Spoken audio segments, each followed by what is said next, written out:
So I wanted to ask you a question about the strategic alliances. I've formed them naturally anyway, I think, over time, but I've never really said to whom I think are my strategic alliances, you are my strategic alliance and it is XYZ set up, right? Do they have to be, could they be set up straight away, or is it something that's more sort of natural and organic? Great question. Well, multiple questions there, right? So strategic alliances, like many of these 5 connections, are organic. So they can be very formalized or they can be very loose.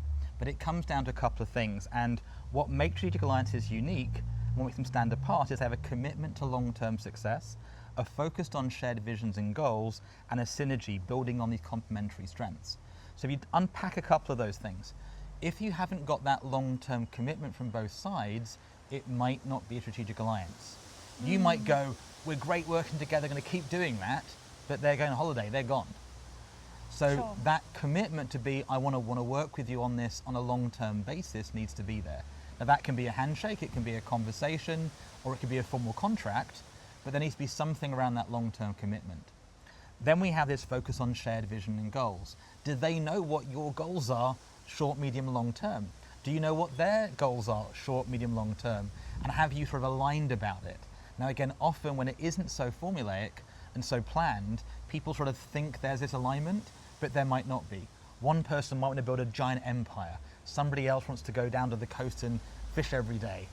If you don't know what their goals are and haven't documented and gone, how do you make this win? And what's the exits? Then often it can break down later on.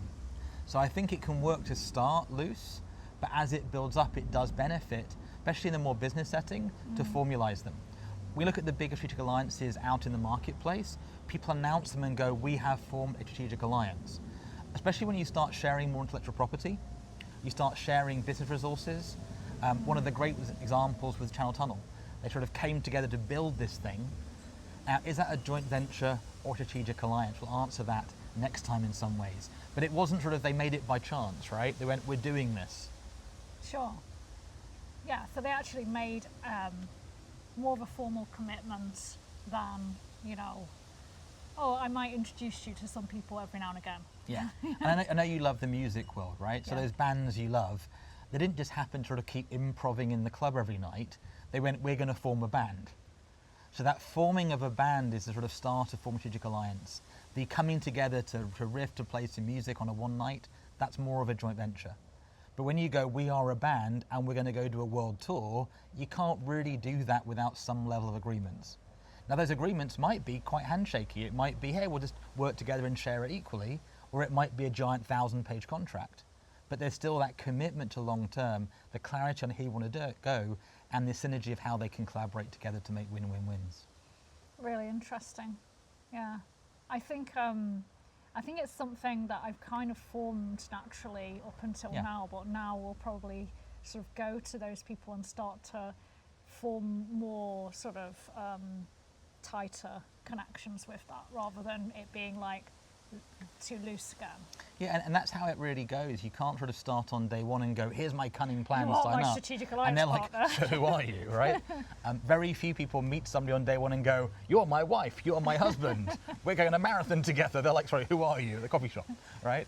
But some people can, and it is the same with this business stuff. So when you know you want to form these long-term business relationships, you can go in with that context. And it's very different when somebody on LinkedIn reaches out and say, hello, I like what you're doing, heard a coffee chat, pick your brains. You're like, where's this going? If they go, we're looking to form strategic alliances, I'd love to explore that with you.